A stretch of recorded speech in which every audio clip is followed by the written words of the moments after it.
Assalamualaikum warahmatullahi wabarakatuh. Hai semua, apa kabar?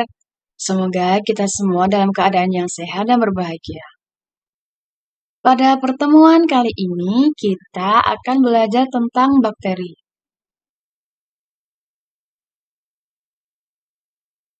Nah, berikut adalah kompetensi dasar serta tujuan pembelajarannya.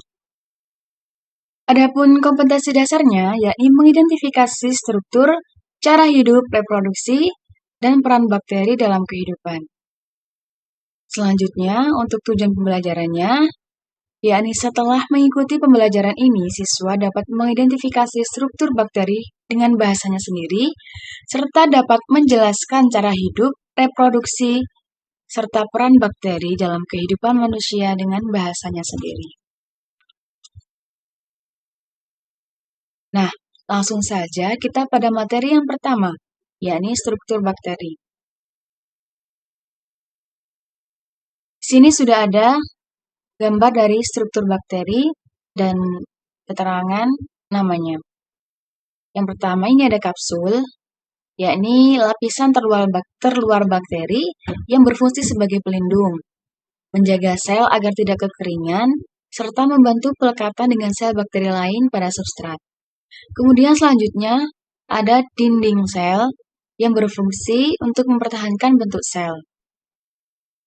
Dia juga berfungsi untuk memberikan perlindungan fisik serta menjaga sel agar tidak pecah ketika berada dalam lingkungan yang hipotonis.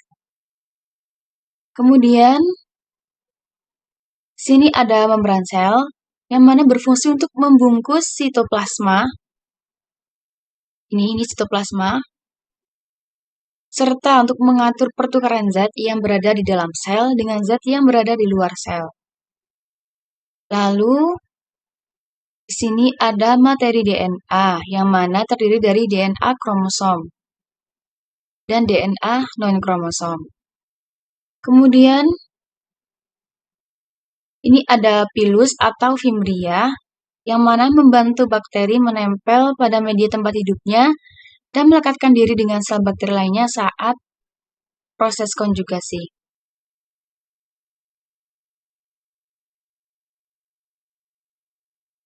Kemudian struktur yang selanjutnya ada nukleoid yang mana merupakan tempat berkumpulnya DNA kromosomal bakteri. Dan ini sitoplasma yang mana mengandung molekul organik, garam-garam mineral, enzim, DNA, kromosom, dan ribosom. Fungsinya sebagai tempat terjadinya reaksi-reaksi metabolisme dari sel bakteri. Kemudian, di sini ada flagella atau biasa disebut dengan bulu cambuk yang terdapat pada dinding sel yang mana berfungsi sebagai alat gerak. Kemudian ada plasmid, ini plasmid yang mana berfungsi dalam rekayasa genetika sebagai vektor yang membawa gen asing yang ingin disisipkan pada bakteri. Kemudian struktur berikutnya ini mesosom yang mana berupa penonjolan membran plasma ke arah dalam sitoplasma. Berfungsi menghasilkan energi, membentuk dinding sel baru, dan menerima DNA pada saat konjugasi. Selanjutnya, yang terakhir di sini ada ribosom, bintik-bintik ini, yang mana organel-organel kecil yang tersebar di dalam sitoplasma dan berfungsi dalam sintetis protein.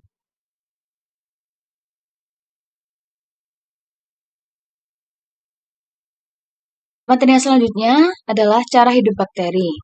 Yang pertama, cara hidup berdasarkan cara memperoleh makanan. Adapun berdasarkan cara memperoleh makanannya, bakteri dibedakan menjadi dua, yakni bakteri autotrof dan bakteri heterotrof. Bakteri autotrof ini merupakan bakteri yang dapat membuat makanannya sendiri dari senyawa anorganik. Sedangkan bakteri heterotrof ini tidak dapat membuat makanan sendiri. Dia mendapatkan makanan berupa senyawa organik dari organisme lain. Kemudian, selanjutnya adalah cara hidup bakteri dilihat dari berdasarkan kebutuhannya terhadap oksigen. Yakni terbagi menjadi bakteri aerob dan bakteri anaerob. Bakteri aerob ini bakteri membutuhkan oksigen untuk hidup. Sedangkan anaerob terbagi lagi menjadi dua, yaitu anaerob fakultatif dan obligat. Adapun fakultatif yaitu masih dapat hidup terlepas ada maupun tidak adanya oksigen, sementara obligat hidup tanpa oksigen dan akan mati jika ada oksigen.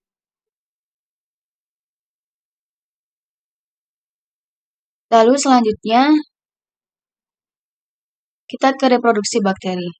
Bakteri ini bereproduksi secara aseksual dan seksual. Secara seksual bereproduksi dengan pembelahan biner, yaitu pembelahan terjadinya secara langsung. Prosesnya replikasi DNA menjadi 2 kopi DNA identik, kemudian sitoplasma membelah, kemudian akan terbentuk dindik pemisah di antara kedua sel anakan. Contoh bakteri yang bereproduksi dengan cara ini adalah Escherichia coli. Adapun secara seksual, bakteri bereproduksi dengan konjugasi, transformasi, dan transduksi. Berikut proses reproduksi konjugasi, yang mana merupakan transfer materi genetik antara 2 sel bakteri secara langsung. Prosesnya seperti ini.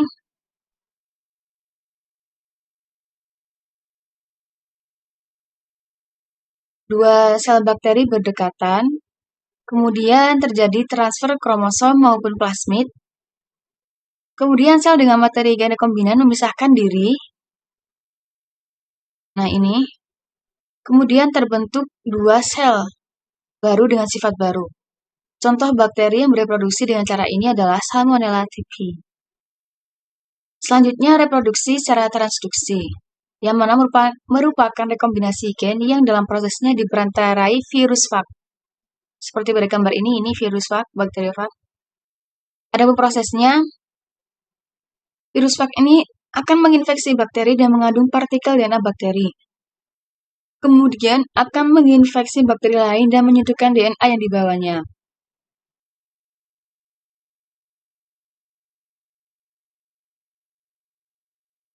Sampai akhirnya akan membentuk sel rekombinan.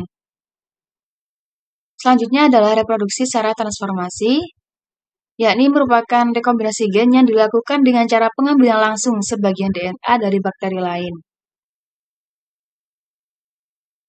Prosesnya seperti ini.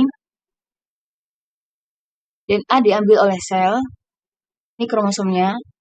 DNA diambil oleh sel, kemudian rekombinasi DNA ke dalam kromosom. Dan terjadilah sel rekombinan. Selanjutnya pada bakteri yang terakhir ada peran bakteri dalam kehidupan. Berikut ada tabel peran bakteri yang menguntungkan. Silahkan di screenshot untuk dibaca. Kemudian selanjutnya ada peran bakteri yang merugikan. Nah ini contoh-contohnya. Kemudian selanjutnya kita akan ke contoh soal. Kita langsung saja ke pembahasannya. Kelewatan. Tadi soalnya nomor 5 ini, ribosom ditunjukkan oleh nomor berapa ya kan? Nomor 1 ini flagel, alat gerak. Kemudian nomor 2 ini membran sel.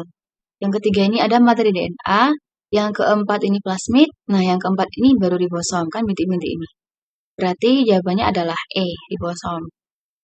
Kemudian bakteri autotrof adalah, ini penjelasannya bisa dibaca sendiri ya. Bakteri autotrof adalah bakteri yang dapat membuat makanan sendiri dari senyawa anorganik. Jadi jawabannya adalah B. Kemudian rekombinasi gen yang dalam prosesnya diperantarai virus fag. Tadi apa? Transduksi. Kan ini berarti jawabannya A. Kemudian bakteri yang berperan dalam membuat nata de coco dari air kelapa. Tadi di tabel sudah ada. Dan jawabannya adalah Acetobacter psilinum. Sekian pembelajaran kita pada pertemuan kali ini. Tetap semangat dalam belajar. Semoga ilmu kita semua bermanfaat. Sekian dari saya. Assalamualaikum warahmatullahi wabarakatuh.